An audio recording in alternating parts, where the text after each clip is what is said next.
Gary Lewis is concerned with Mario Cristobal being too conservative and not letting TVD air it out.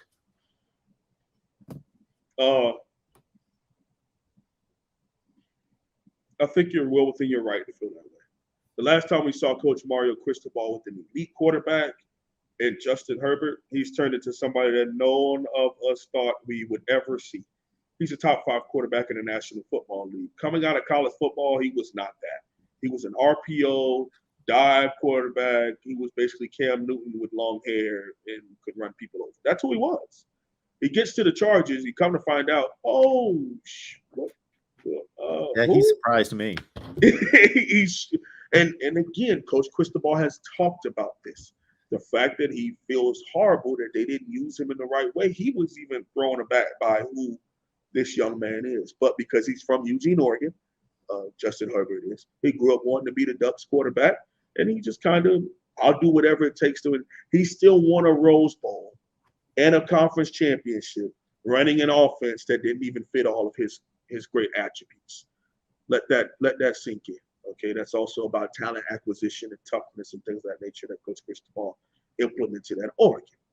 Now, we also watched one of the worst starting quarterbacks I ever seen in my life. He's like Malik Rozier, in my opinion, the quarterback that they had last year at Oregon. It was horrible Anthony watching Brown. Yeah, he been sucked. Okay, and I, for one, as a Mario Cristobal fan, I'm like rooting for Oregon, and I'm watching these games, and it's like, you sure you don't want to put one of the freshmen out there, coach? Come on, man, because it was hard to watch. He couldn't hit water in the middle of the ocean, and I don't think that we have that issue with who is this called from Venezuela? That's a spam. Not answering that. um, you're well within your right to feel the way that you are, and to be honest with you all, thank you for your questions. Throw all the hard X's and those football questions you have at me. But unfortunately, I'm not from the future. I don't know what this season is going to give us just yet. I get where you're coming from as far as you have a feeling in your gut based on all the things you've seen. But I just ask you to have a little faith. Have a little faith in Coach Josh Gaddis. Have a little faith in Coach Mario Cristobal. And have a little faith in TBD and these players.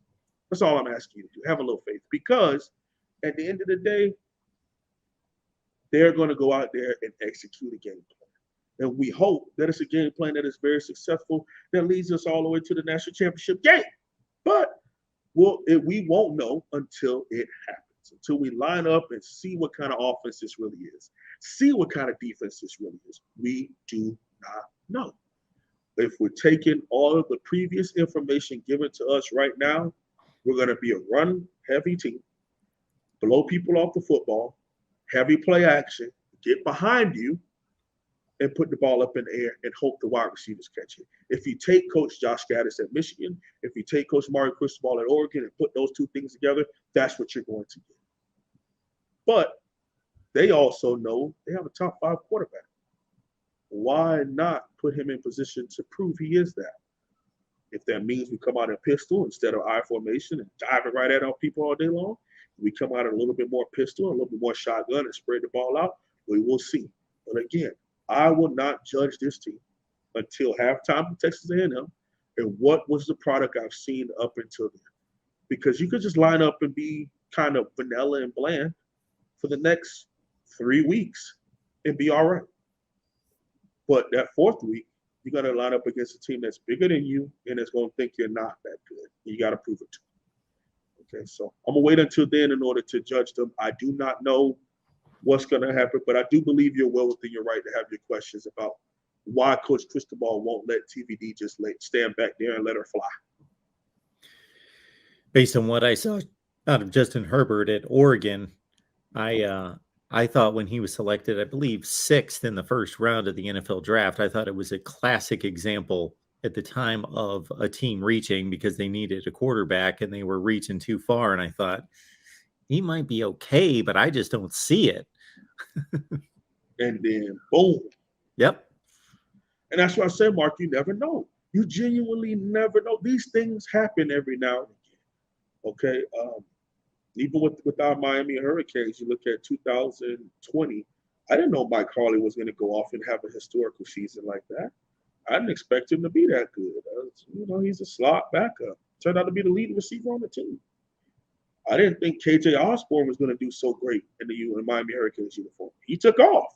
I didn't know Rambo was going to have statistically the best Miami Hurricanes season in wide receiver history at Miami.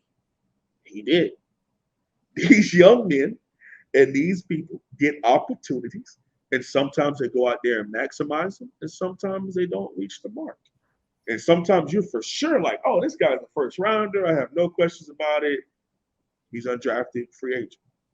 There's other times where you're like, that guy isn't that good. He's the 31st overall pick. It's what happens, man. And that's why we love this sport, Mark. That's why we love this sport.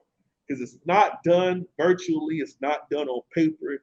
It's done in between the white lines all across the country by people of different races, ethnic groups, sizes, and shapes.